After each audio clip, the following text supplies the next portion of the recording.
Assalamualaikum warahmatullahi wabarakatuh. Saya Muhammad Syatifatullah, kelas 5 MIA 2, ingin menjelaskan aktivitas pendidikan dan pengembangan selama pandemi di rumah.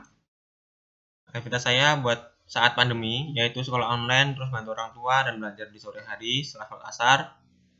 Kalau pagi habis sholat subuh, ngaji, lalu sekitar jam 6 sarapan, setelah itu pas jam 7, itu absen sekolah, dan lihat video di materi. Kalau semisal ada tugas, langsung saya kerjakan, kalau ada waktu yang kosong. Kalau nggak ada waktu kosong, tugasnya saya kerjakan habis zuhur. Kalau nggak habis asar. Habis zuhur makan siang dan mengerjakan tugas jika ada. Jika tidak ada, saya langsung istirahat. Sorenya belajar sekitar jam 4-an sampai maghrib. Setelah maghrib, ngaji dan hafalan. Saya bangun subuh, kadang-kadang sebelum azan, kadang-kadang juga pas waktu azan. Saya dibangunkan oleh bapak saya dan kadang-kadang juga saya mandi sebelum subuh. Saya dan bapak saya sholat 5 waktunya di rumah pada saat angka COVID masih tinggi. Masjid di komplek kami masih melaksanakan sholat berjamaah dengan menerapkan protokol kesehatan, yaitu pada saat sholat antar jamaah diberi jarak antara 60 cm sampai 1 meter dan memberikan tempat untuk cuci tangan dan wajib pakai masker. Tetapi masyarakat komplek kami kurang patuh untuk mengikuti protokol kesehatan dan juga pihak pengurus tidak tegas untuk menegakkan dan tidak memberi contoh untuk menerapkan protokol kesehatan. Oleh karena itu, saya dan bapak saya sholatnya di masjid komplek lain yang berjarak 1 km dari rumah. Masjid yang berada di komplek lain ini masyarakat sangat patuh terhadap protokol kesehatan. Semua jamaahnya memakai masker dan setiap antar jamaah diberi jarak 60 cm sampai 1 meter dan diberikan juga tempat untuk cuci tangan. Pada saat pagi hari sebelum mulai kegiatan belajar secara online, saya sarapan terlebih dahulu dan jika di hari Ahad, saya berolahraga terlebih dahulu. Baru sarapan. Setelah sarapan, saya langsung membereskan meja makan dan langsung mencuci piring. Pada saat sudah mulai kegiatan belajar online, saya absen dan mendengarkan materi apa yang diberikan oleh Ustadz. Dan jika ada tugas dari salah satu mata pelajaran, saya langsung mengerjakan tugasnya jika ada waktu kosong antara pelajaran yang satu dengan yang lainnya. Jika tugasnya belum selesai, maka saya lanjutkan. Jika tugasnya belum selesai, maka saya lanjutkan setelah semua mata pelajaran selesai, agar tidak mengganggu mata pelajaran yang lain. Waktu pengumpulan tugas setiap mata pelajaran berbeda-beda. Ada yang siang, ada yang malam, dan ada juga yang waktu pengumpulannya pada saat itu juga. Alhamdulillah semua tugas saya sudah dikumpulkan, tidak ada yang telat. Dalam belajar dan mengerjakan tugas selalu dibimbing oleh orang tua.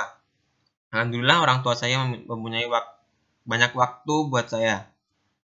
Dan pada saat siang hari waktunya untuk beristirahat. Jika ada tugas yang belum selesai, ya diselesaikan terlebih dahulu. Jika tidak ada tugas, saya langsung beristirahat. Makan siang dulu baru istirahat. Tapi kadang-kadang juga saya tidak istirahat, tetapi malah bermain HP. Kalau makan siang, saya selalu membantu ibu saya di dapur. Dan terkadang juga yang masak saya. Ibu saya tinggal menyiapkan bumbu-bumbunya saja, saya yang mengolahnya. Jika sudah selesai makan siangnya, saya langsung membereskan meja makan dan mencuci piring. Di rumah saya dibagi beberapa tugas. Saya memasak dan saya mencuci piring dan membereskan meja makan. Jika sudah selesai semuanya, saya langsung bersiap-siap sholat asar. Setelah sholat asar, saya langsung belajar di sore harinya. Biasanya mulai belajar sekitar jam 4-an sampai maghrib. Biasanya atau lebih seringnya saya belajar matematika karena bapak saya bisa matematika. Dan alhamdulillahnya matematika saya lebih bisa daripada sebelumnya. Dari habis asar ke jam belajar sore ada waktu luang dikit. Waktu luang itu biasanya saya pakai untuk mengasih makan kucing. Dan pada saat menjelang maghrib, saya mandi dan bersiap-siap untuk saat berjamaah di masjid. Saat sebelum pandemi, saat kasus COVID masih tinggi, saya sholat di rumah. Tapi setelah COVID sudah menurun, saya langsung sholat di masjid. Karena sholat di masjid dengan sholat di rumah rasanya berbeda. Menurut saya lebih enak sholat di masjid dan lebih mantap. Dan setelah maghrib, saya taklim bersama ibu dan bapak saya. Bapak saya yang membacakan hadis, ayat Al-Quran beserta penjelasannya. Taklim dimulai habis maghrib sampai azan isya. Waktu azan isya, saya dan bapak saya langsung bersiap-siap ke masjid. Dan setelah isya, saya dan bapak saya Setelah Isya, saya dan bapak ibu saya ngobrol-ngobrol sebentar. Setelah ngobrol-ngobrol, saya menyiapkan tempat tidur. Biasanya saya tidak langsung tidur, tapi bermain HP terlebih dahulu. Dari awal liburan kemarin, saya di rumah menjadi lebih baik. Karena saya belajar menjadi orang yang lebih sabar. Dulu, saya itu orang gampang marah dan gampang mengeluh pada suatu hal yang kalau saya kerjakan itu selalu gagal atau selalu salah. Lalu saya diberi nasihat oleh orang tua saya agar menjadi orang yang lebih sabar dan tidak mudah mengeluh. Dan pada akhirnya saya sekarang menjadi orang yang lebih sabar. Lebih menurut kepada orang tua dan tidak gampang mengeluh. Karena pada saat saya marah, saya merasakan banyak kehilangan sesuatu yang seharusnya itu bisa saya lakukan. Jika kita marah, kita akan bad mood, kita jadi malas melakukan sesuatu pada hari itu. Dan saya sekarang menjadi orang yang tidak gampang mengeluh karena di dunia ini kita semua pasti akan mendapat cobaan. Allah tidak akan memberikan cobaan yang lebih dari kemampuan kita. Pada saat kita diberikan cobaan oleh Allah, cobaan itu pasti bisa kita selesaikan dengan baik.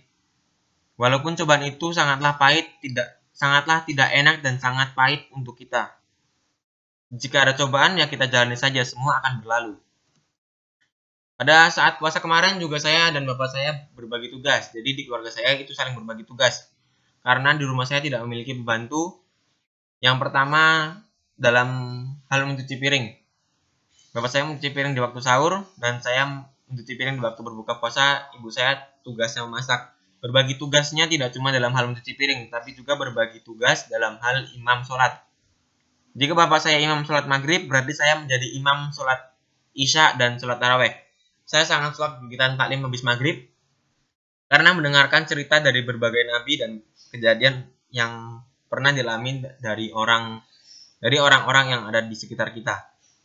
Dan orang-orang yang ada di sekitar saya. Cukup sekian yang bisa saya sampaikan, kurang lebihnya mohon maaf. Assalamualaikum warahmatullahi wabarakatuh.